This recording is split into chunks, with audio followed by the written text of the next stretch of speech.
جب آپ صلی اللہ علیہ وسلم کا دور ہوتا تھا تو آپ صلی اللہ علیہ وسلم کا بادل کے گرجنے پر ریئیکشن کیا ہوتا تھا اور آج ہمارا ریئیکشن کیا ہوتا ہے؟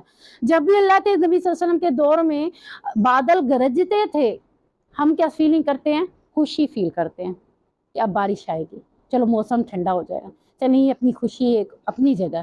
لیکن آپ دیکھیں کہ انبیاء کے جتنے بھی دور آئے ہیں، انبیاء کے دوروں میں اکثر جن قوموں کے اوپر عذاب آئے ہیں تو وہ کس طرح سے آئے ہیں؟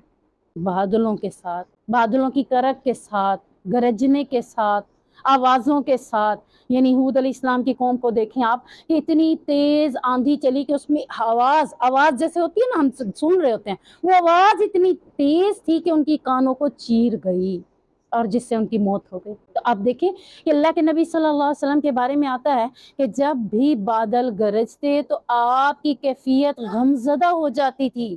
آپ کہتے تھے اللہم صیبا نافعا، یا پھر دوسری دعا وَيُسَبِّحُ الرَّعْدُ بِحَمْدِهِ وَالْمَلَائِكَةُ مِنْ خِیفَتِهِ۔ اللہ کے نبی دعاؤں کا اہتمام کرانا شروع کر دیتے تھے کہ کہیں یہ بادل میری قوم کے اوپر کوئی عذاب نازل کرنے والے نہ ہوں۔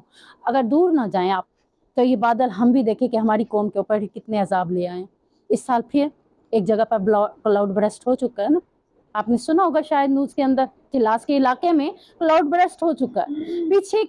پچھلے کتنے سال کے اندر کتنے کلاؤڈ برسٹ ہو، اور یہ اب کی باتیں ہیں، پہلے کی نہیں ہے کہ ہم سن رہے ہیں فلاں جگہ بادل پھٹا اور اتنا تیزی سے پھٹا کہ اتنے پانی کے فوارے تھے کہ پوری بستی کو ہلاک کر کے چلے۔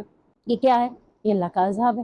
تو اللہ کے نبی صلی اللہ علیہ وسلم بادل کے گرجنے پہ غمزدہ ہو جاتے، پریشان ہو جاتے، اللہ سے رجوع کرنے والے بن جاتے۔ اے اللہ میری قوم کے اوپر بادلوں کے ساتھ عذاب نہ بھیج، اے اللہ میری قوم کو اس سے محفوظ فرما۔ جب بادل کی گرج اور چمک سے بارش برسنا شروع ہوتی تو پھر تھوڑا دل کو اطمینان آ جاتا کہ یہ بادل میری قوم کے اوپر عذاب کے لیے نہیں آئے۔